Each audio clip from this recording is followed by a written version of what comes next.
Good evening, everybody. Welcome back to another installment of the Torch Parsha Minute. But this evening, we're going to continue in the same topic that we've spoken about in the previous Parsha Minute from Torch University, and that is a Pesach Minute. We're going to talk a little bit about Pesach because Pesach is in less than 3 weeks from now. In less than 3 weeks, we're going to be sitting at our Seder. Now, we know that Pesach begins on Monday night, I believe, correct? Monday night is the first Seder, I believe. Thank you, Davida, and thank you, Johnny. Thank you for joining us. So, Monday night, and thank you, Malka Shifra. On Monday night, on the 10th of April 2017, we're going to observe Pesach, the first Seder. On the 9th, at night, we search for Chametz. And the question that we have, searching the Chametz, to me is always very interesting. First is, we have to search for Chametz specifically at night. Specifically at night. We don't search for Chametz by day. Second is, we search with the light, with the assistance of a candle. What's going on here?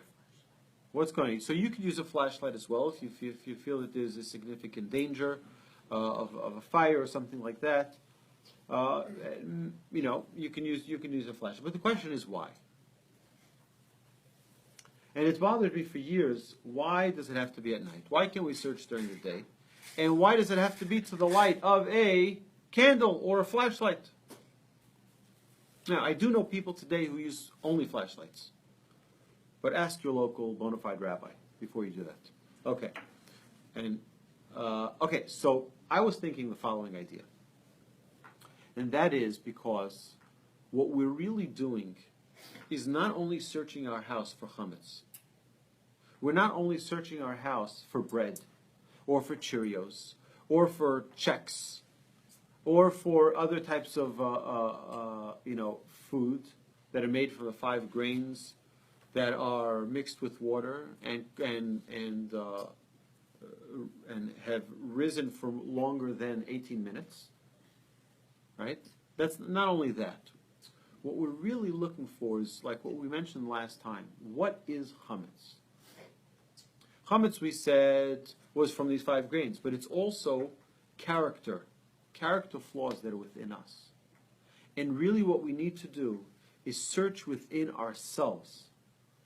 And they say that the soul masters of yesteryear would sit on B'dikat Chametz evening, on the evening of searching for Chametz, and they would search their souls after searching their homes. Because it's all a metaphor. It's all, of course, it's a halacha and we have to do it. But it's also for us to understand that before we get into freedom, before we get to a point of where we can release ourselves from bondage, where we can release ourselves from slavery, before we do any of that, we need to first get to know what are the little cracks and crevices where we have a little arrogance, where we have a little bit of anger, where we have a little bit of jealousy, where we have all of these negative traits hiding in these little holes and crevices. And just like we search for chametz, we search for our negative traits and to see how we can eradicate them. So I think it really requires us not to arrive at the holiday of Pesach and then start thinking about how we're going to change, or then start thinking about how we're going to find meaning in our Pesach and changing the way we live our lives. But rather, it has to come in advance. We have to start preparing for our change in advance. So my blessing to each and every one of you here in this room, and to each and every one of you on Facebook and YouTube, is that we have a meaningful and uplifting Pesach.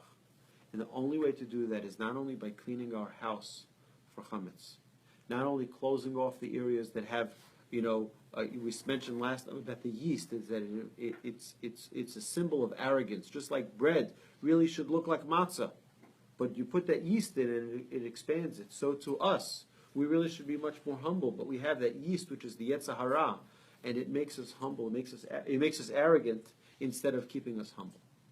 So Hashem should bless us that we should really connect with our true selves and not allow ourselves to be distracted and taken away from our focus of connection with God through this amazing holiday of Pesach. Thank you for joining us on Facebook. Please like and share. And to all of us here, I'm looking forward to celebrating next week the completion of the book of Exodus at the restaurant Genesis.